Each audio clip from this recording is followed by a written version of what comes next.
The conference room smelled like ozone and expensive, unearned confidence. It was one of those fishbowl rooms, all glass and brushed aluminum, designed to make everyone inside feel exposed and everyone outside feel excluded. At the head of the table sat Chad. Chad was 25 years old. He wore a Patagonia fleece vest over a t-shirt that cost more than my first car, and he had the kind of teeth that looked like they'd been whitened by a nuclear blast. He was our new CTO. He had been on the job for 3 weeks, and in that time, his primary contribution had been replacing the breakroom coffee with a kombucha tap and referring to our mainframe, the iron beast that processed $2 billion a day, as tech debt. Patricia, Chad said, leaning back in his Herman Miller chair, spinning a pen that he probably didn't know how to refill. We need to talk about velocity. We need to talk about agility. We need to talk about the legacy anchor. He meant me. I was the anchor. I sat there, hands folded on the table, looking at him. I'm 61. I've been with this bank since before Chad was a gleam in his private equity father's eye. I wrote the batch processing scripts that handle the overnight settlements in 1989. I survived the dot-com bust, the 2008 financial crisis, and 3 different CEOs who thought blockchain was the answer to a question nobody asked. I don't smoke, but sitting across from Chad, I felt the phantom itch of a nicotine addiction I never had. I wanted to blow smoke in his face just to see if he'd cough up his avocado toast. Go on, Chad, I said. My voice was calm. It's the voice I use when a server rack overheats. Tell me about the anchor. Look, Pat, he said. He called me Pat. Nobody calls me Pat. You're a legend, seriously. The work you did on the COBOL core, historic, but we're pivoting, we're going cloud native. Microservices, Kubernetes, we need builders, not maintainers, and frankly, your salary band? Well, it's heavy. We can hire 3 full-stack devs for what you're costing us. He smiled. It was a pity smile. The kind you give a dog right before you take it behind the shed. So, he continued, sliding a thick envelope across the table. We've put together a transition package. It's generous, early retirement, honorary emeritus status. You get to walk away a hero. I looked at the envelope. I didn't reach for it. By the way, if you're enjoying watching a corporate dinosaur about to metaphorically bite the head off a raptor, go ahead and hit subscribe and maybe give this a like. It keeps the servers running and fuels my vindictive joy. Anyway, back to the execution. Chad, I said, ignoring the envelope. Do you know what runs on the Z-series mainframe in the basement? Old code, he scoffed. Spaghetti. That's why we're scrapping it. It's not just code, Chad. It's the clearinghouse interface. It's the Swift wire verifications. It's the biometric security protocol that adheres to the federal banking regulations regarding high-value transaction limits. You know, the laws that keep the SEC from turning this building into a crater. He waved a hand dismissively. We've got consultants for that. Deloitte is sending a squad on Monday. They'll scrape the logic, refactor it into Python, and we'll be live on AWS by Q3. I almost laughed. I really did. The sheer, unadulterated hubris was almost beautiful, like watching a drunk man try to juggle chainsaws. Deloitte. He thought a team of 22-year-old consultants who learned coding from YouTube tutorials could parse 30 years of assembly language and JCL scripting in a weekend. So, effective immediately? I asked. Effective immediately, Chad nodded. We need your badge and your laptop. Security will escort you out. Standard protocol, nothing personal. I stood up. My knees popped.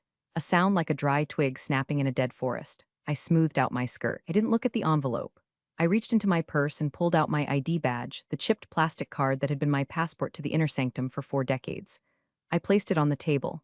Then I reached into my pocket and pulled out my RSA hardware token, the little fob with the changing numbers. I placed it next to the badge. Is that everything? Chad asked, eyeing my purse as if I might be stealing staplers. That's everything the company owns, I said. I didn't mention the other thing. The thing they couldn't take. The thing that wasn't in my purse, but in the ridges of my thumb and the unique pattern of my iris. The biometric hash stored in the deepest, darkest, read-only sector of the mainframe's security kernel. The hash that I had hard-coded into the system 10 years ago after a Russian botnet tried to brute force our admin accounts. The hash that required my physical presence to authorize any changes to the core settlement logic. Chad didn't know about it. Why would he? He'd never read the documentation. He probably thought documentation was a Netflix genre. Good luck, Chad, I said. You're going to need it. We make our own luck, he grinned, tapping his temple. Disrupt or die, right? Something like that, I said. I walked out of the conference room. I walked past the open plan office where the junior developers sat on beanbag chairs, wearing noise-canceling headphones, typing code that would likely break the moment it touched real data. I walked to the elevator. I didn't look back. The security guard, an old-timer named Miller, looked surprised to see me with a cardboard box. Everything okay, Miss Weller? Fine, Miller, I said. Just upgrading my operating system. I walked out into the Jersey sunshine. It was gray and industrial, smelling of exhaust and wet pavement. It smelled like freedom. I got into my 2014 Honda Accord. I didn't cry. I didn't scream. I adjusted the rearview mirror and checked my lipstick. Disrupt or die, I whispered to myself. I put the car in drive. I was going home to water my hydrangeas. And then I was going to wait, because I knew exactly how long it takes for a system to realize its heart has been ripped out. About 48 hours. Monday morning was going to be interesting. My garden is a lot like a mainframe if you think about it. It requires structure, patience, and the ruthless elimination of bugs. Saturday morning, I was knee-deep in mulch, pruning the deadheads off my hydrangeas. The soil was cool and damp under my gloves. It was the first time in 20 years I hadn't spent a Saturday morning checking the server logs over coffee. Usually, my weekends were punctuated by the phantom buzzing of my phone, alerts, warnings, the heartbeat of the bank. Today, the phone sat on the patio table, silent. It was a silence that felt heavy, like the air before a thunderstorm. I made tea, Earl Grey hot, not the kombucha sludge Chad was pumping into the veins of my department. I sat on my porch and watched a squirrel trying to break into the bird feeder. I named him Chad. He was persistent, annoying, and ultimately destined to fail because I had engineered that feeder with the same paranoia I applied to the bank's firewall. Around noon, the first text came through. It was from Danny, a junior engineer I'd hired 2 years ago. Danny was a good kid. He actually knew what a pointer was, which put him in the top 1% of the new hires. Pat, are you really gone? The Baines are here, the Baines. That's what we called the external consultants. They weren't always from Bain. They were all the same. Shiny suits, expensive laptops, and a complete lack of understanding of how a bank actually moves money. They were the locusts of the corporate world. I took a sip of tea and didn't reply. I could picture it perfectly. The conference room would be filled with whiteboards covered in meaningless diagrams, circles and arrows, synergy written in red marker. They would be talking about decoupling the monolith. They would be looking at my code, millions of lines of COBOL, JCL, and 6 transaction definitions, and treating it like toxic waste. They didn't understand that the monolith wasn't just a pile of rocks. It was a load-bearing wall. By Sunday evening, the modernization had begun. I knew this because my phone buzzed again. Another text from Danny. They're bypassing the staging environment. Chad says we need to move fast. He gave them root access to the dev partition. They're running scripts I've never seen. I felt a cold spike in my chest. Root access to the dev partition without a staging sandbox. It was the digital equivalent of doing open heart surgery with a chainsaw while riding a unicycle. I closed my eyes. I could see the system map in my head. It was a beautiful, complex web of dependencies. If you touched the customer master file, it rippled through to the loan servicing module. If you updated the loan module, it pinged the general ledger. And if the general ledger didn't get the handshake back within 0.05 seconds, it triggered the fraud lock. The fraud lock, that was the key. The fraud lock wasn't just a line of code, it was a biological gate. 10 years ago, after the Russian incident, the board had panicked. They wanted accountability. They wanted a human neck to choke if things went wrong. So, I gave them mine. I built a biometric authorization layer into the core update sequence for the settlement engine. To push a change to the production settlement logic, the code that actually moves the money out of the bank, you needed two things: a cryptographic key, which they had, and a biometric scan of the senior architect, which was currently pruning hydrangeas in New Jersey. They hadn't hit that wall yet. They were still playing in the shallow end, messing with the user interface, changing fonts, moving buttons. They thought they were swimming. They didn't realize they were paddling towards a waterfall. I went inside and cooked a risotto. Stirring rice is meditative. It requires constant attention, just like a batch process. You can't rush it. If you turn the heat up too high, you burn it. If you stop stirring, it glues together. Chad was the type of cook who would blast the heat, throw in the rice, and walk away to check his Instagram. Monday morning arrived with the grim inevitability of a kernel panic. I woke up at 6 a.m. out of habit. I showered, dressed in my retired lady uniform, yoga pants and a cashmere sweater, and sat down at my computer. I wasn't logging into the bank's VPN. That would be illegal, but I still had access to the public-facing status page. The one customers see, system status, all systems operational. Lies, I whispered to the screen. I knew what was happening inside that building. The consultants were probably high-fiving. They had likely refactored the login screen and pushed it live. Look at us, we're agile. We changed the color of the submit button to disruptive blue. But deep down in the basement, in the climate-controlled server room where the air is kept at a crisp 64 degrees, the mainframe was watching. It was seeing these new, unfamiliar commands coming down the pipe.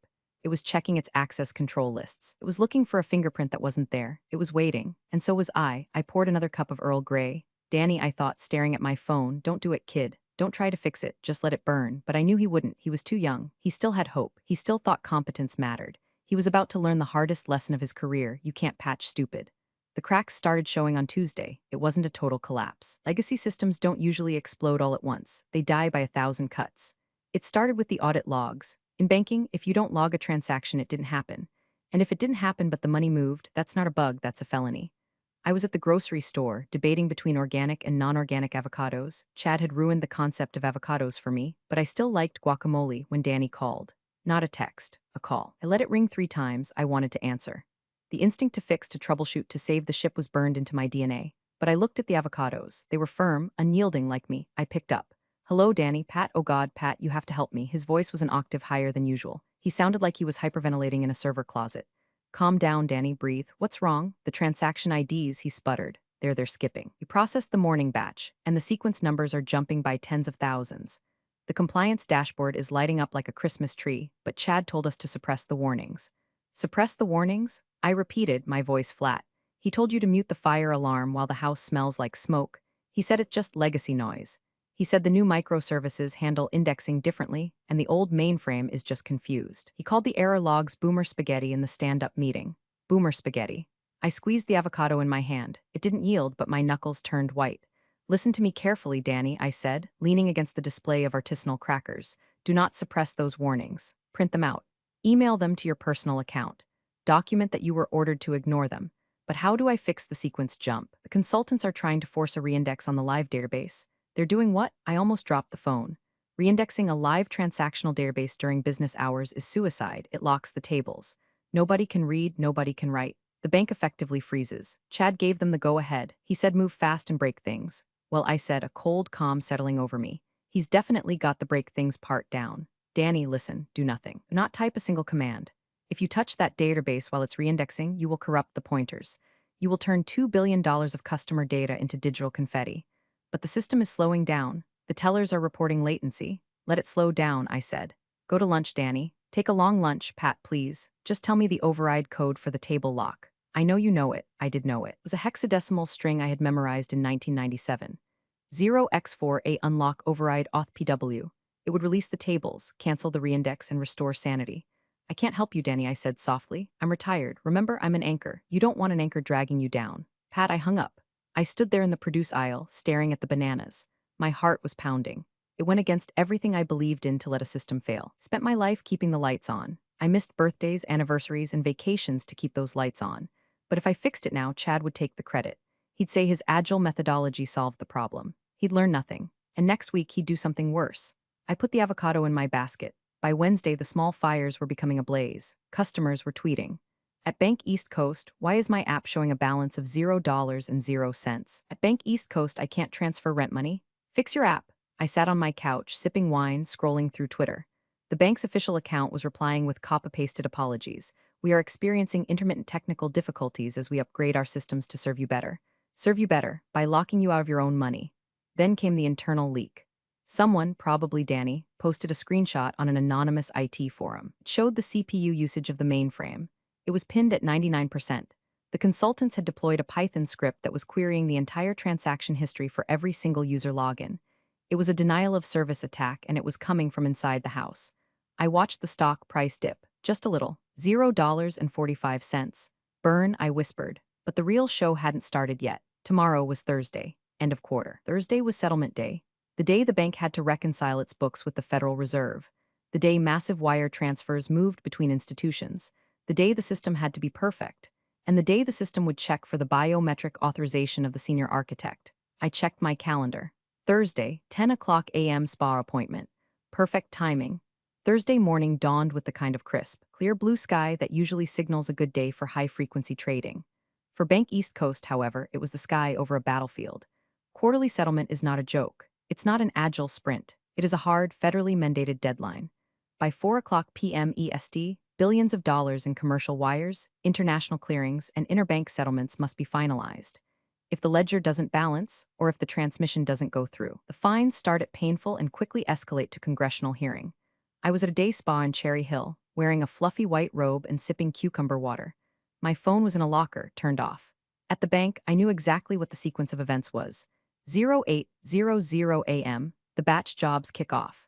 The mainframe begins aggregating the millions of transactions from the last 90 days. This usually takes 2 hours. With the optimizations Chad's team had likely installed, it was probably choking on its own vomit.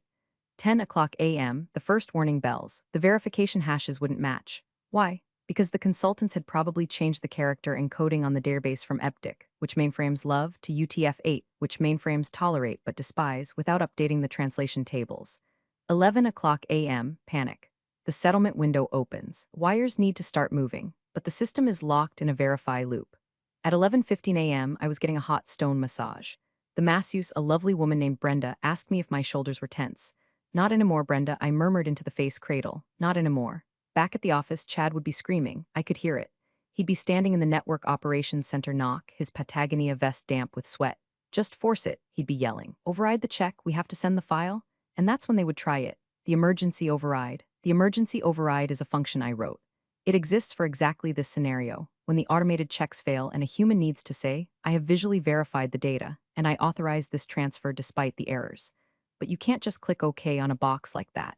Not for $2 billion. The command requires elevated privileges. Sysadmin level 5. There was only one level 5 account active. Mine. 12:30 p.m. I walked out of the spa glowing. My skin felt hydrated. My soul felt light. I turned my phone on, it vibrated instantly, and then it kept vibrating. It danced across the bench in the locker room like a possessed object. 47 missed calls, 12 voicemails, 88 texts. I scrolled through them. Chad, 12:05 p.m., Patricia pickup. Chad, 12:08 p.m., we have a situation.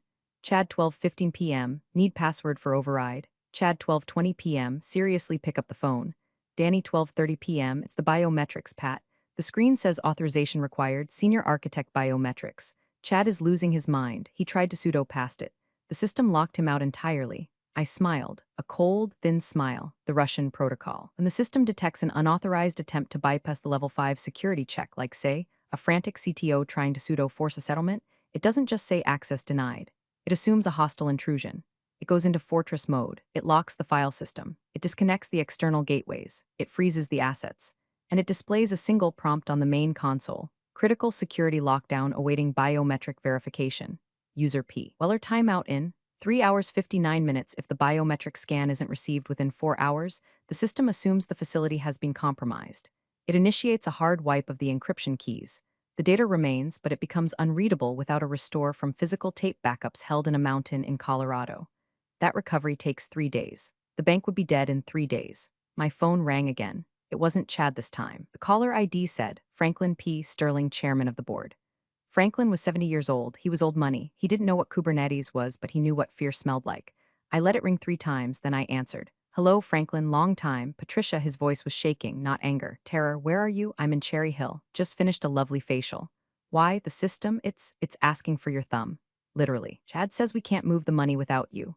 Oh, that, I said, checking my nails. That's the fraud prevention protocol.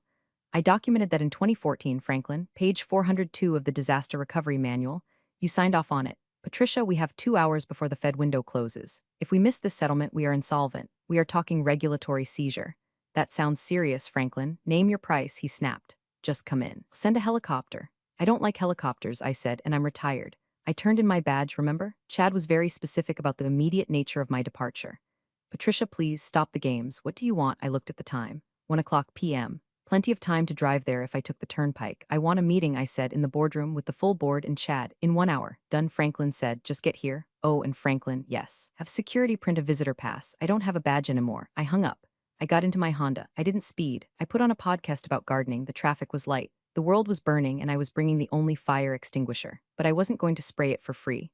The drive to the bank usually took 45 minutes. I took my time. I stopped for coffee, a real one, not the break room sludge. When I pulled into the visitor parking lot, I saw the chaos through the glass facade of the lobby.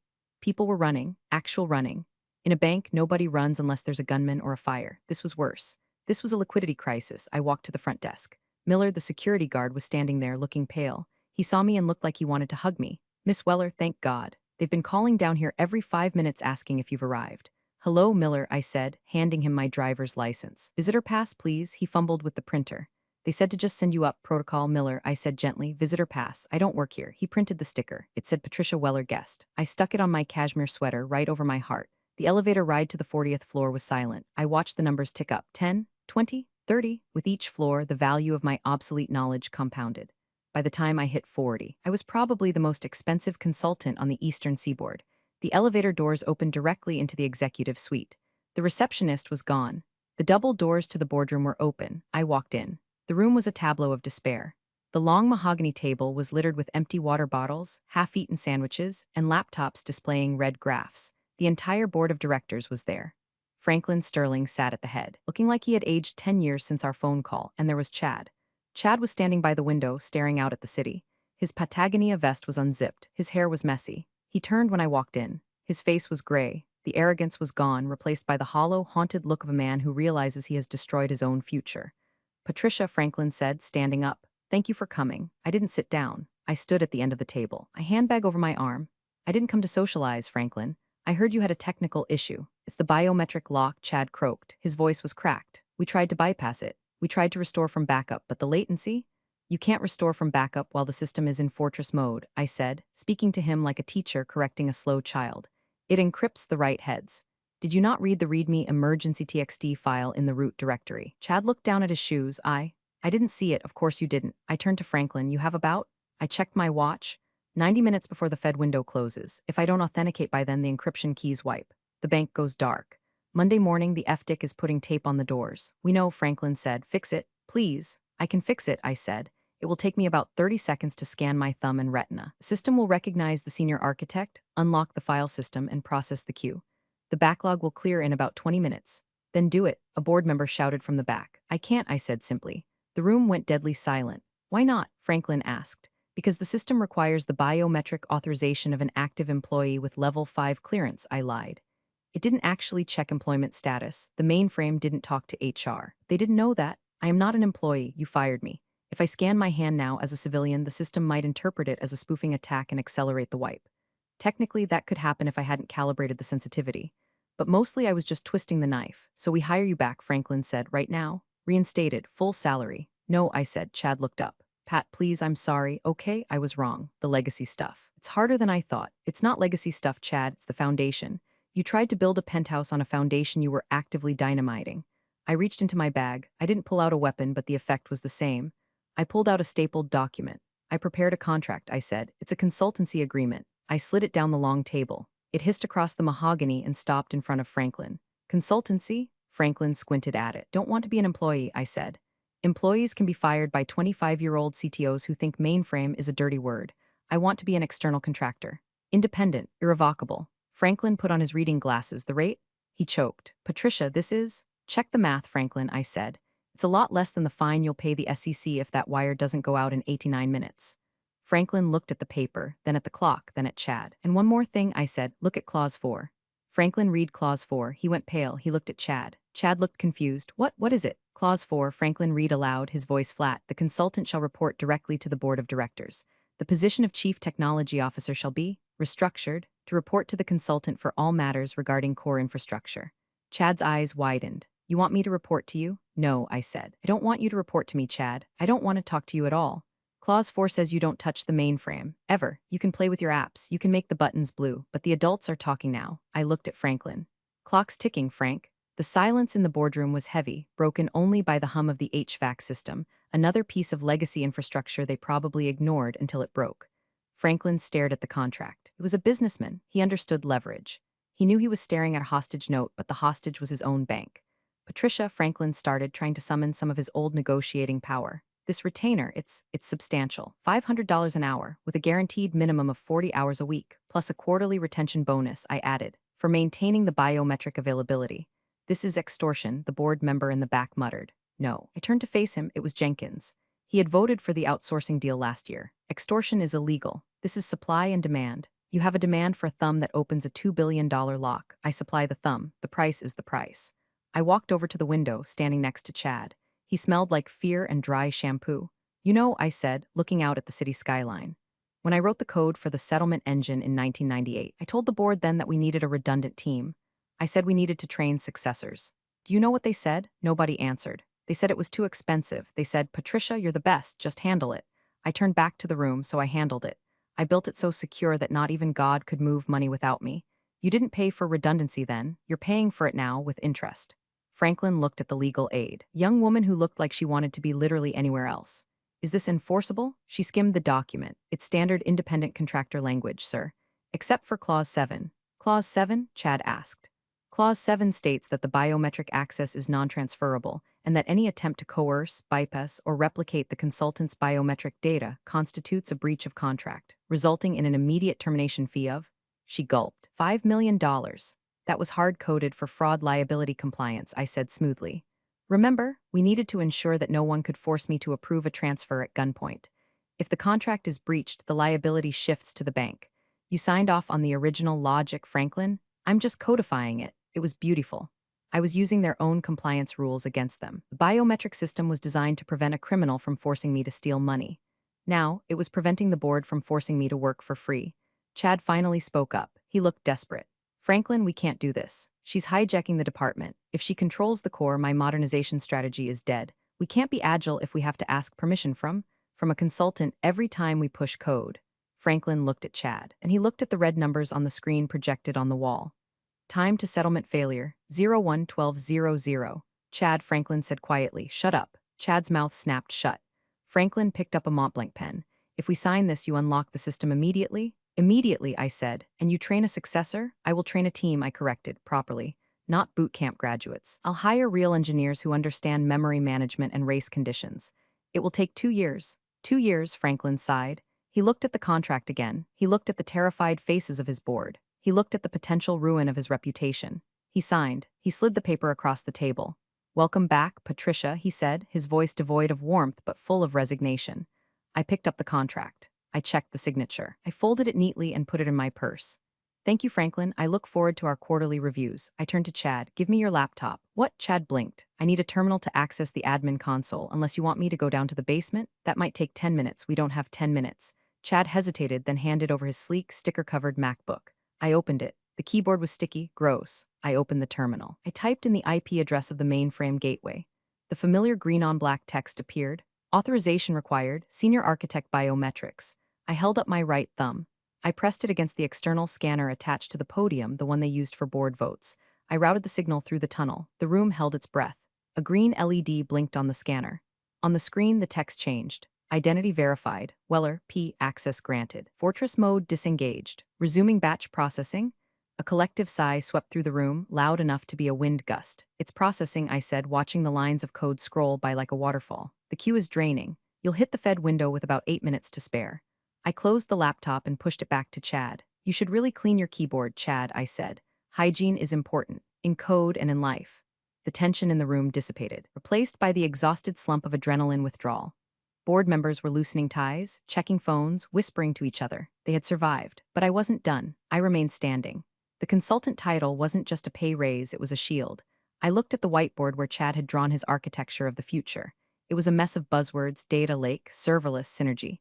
I walked over to the board, picked up an eraser, and wiped a single line through the center of his diagram. We need to establish some ground rules, I said. My voice carried. I didn't need to shout. I held the keys now.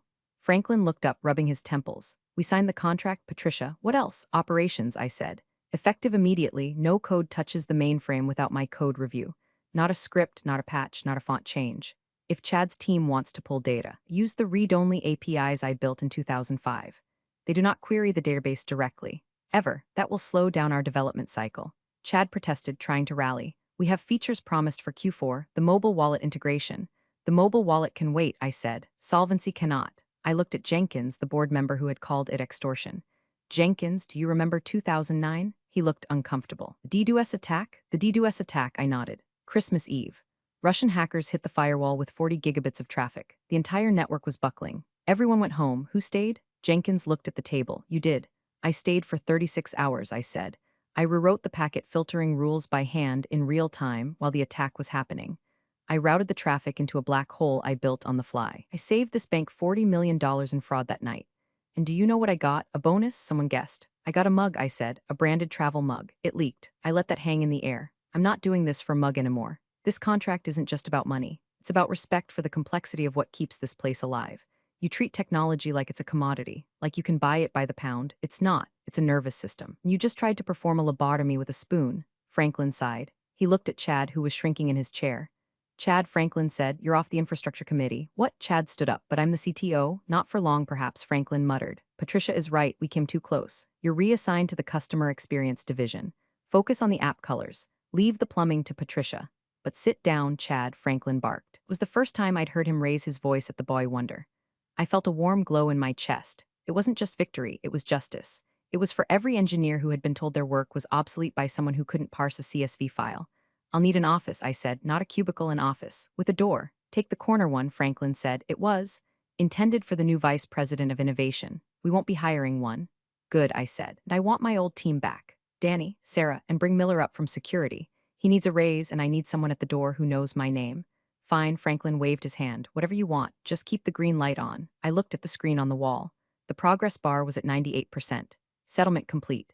Funds transferred, $2,140,500,000 and 0 cents status, balanced. Pleasure doing business with you, I said. I picked up my purse. I walked past Chad. He looked like he was about to cry. Don't worry, Chad, I whispered as I passed him. You can still scrunch, just not on my servers. I walked out of the boardroom. The air in the hallway felt different. It wasn't stale anymore. It felt like my air. I checked my phone, 3:45 p.m. I could still make it back to Cherry Hill for a late lunch. I had a sudden craving for a very expensive steak. The following Monday, the atmosphere at Bank East Coast had shifted. The move fast and break things posters had been taken down. In their place was a palpable sense of caution. I arrived at 9 o'clock a.m. I parked in the spot marked reserved, which used to belong to the VP of Innovation. When I walked onto the IT floor, the silence was instant. The junior developers usually had their heads bobbing to techno music, stopped typing. They looked at me with a mix of fear and awe. I wasn't just the old lady from the basement anymore. I was the one who had brought the board to its knees. Chad was nowhere to be seen. Rumor had it his office had been moved to the annex building, the one next to the parking garage where the HVAC is loud and the Wi-Fi is spotty. He was now the head of digital aesthetics. He was in charge of fonts. It was a fitting purgatory. I walked straight to the network operations center. Danny was there staring at a monitor. He looked like he hadn't slept in 3 days. Pat, he whispered when he saw me. Is it true you're back? I'm consulting, Danny, I said, putting my bag down on a desk. It pays better. And I don't have to attend HR seminars. He looked at me like I was a superhero. The system? It stabilized immediately after you scanned. What did you do? I authorized the batch, I said, and then I rolled back the consultant's changes.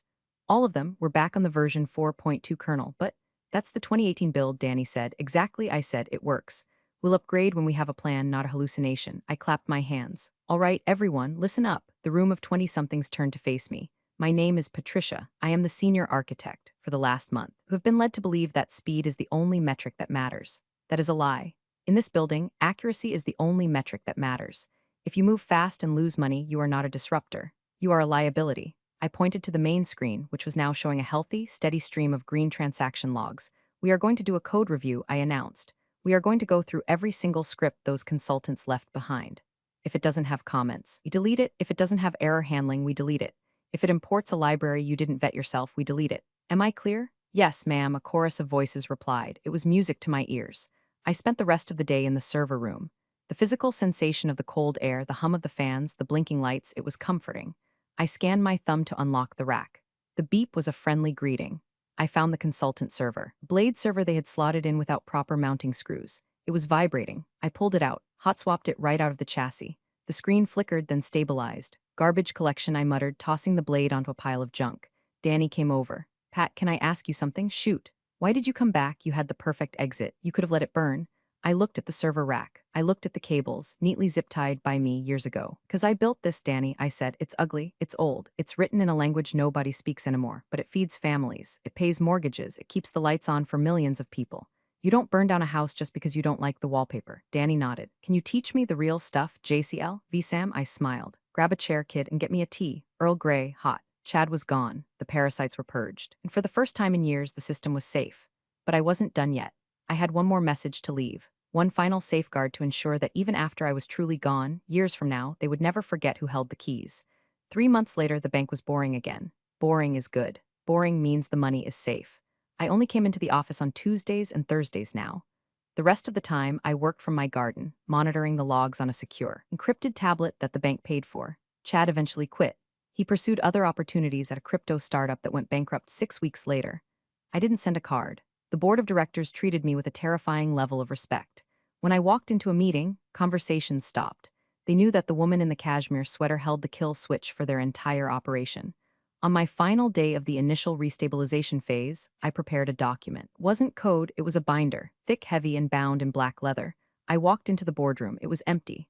I placed the binder in the exact center of the table. The cover read, "System Life Cycle and Succession Plan Confidential."